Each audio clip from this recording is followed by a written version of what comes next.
ഹരിനാമകീർത്തനം ശ്ലോകം 3.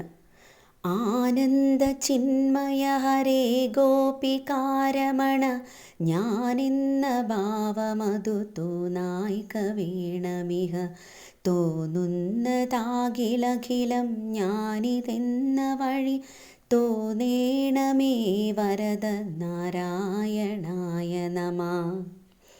പരമാനന്ദ സ്വരൂപനായ അല്ലയോ നാരായണ, മനുഷ്യ സംസാര താപത്തെ കളയുന്നതിനായി ഗോപികാരമണ എന്നു പറഞ്ഞുകൊണ്ട് ഗോപസ്ത്രീകളെ എല്ലായ്പ്പോഴും രമിപ്പിക്കുന്ന നാരായണ, ഞാനെന്നും എൻ്റേതെന്നും എനിക്ക് തോന്നാതിരിക്കണമേ.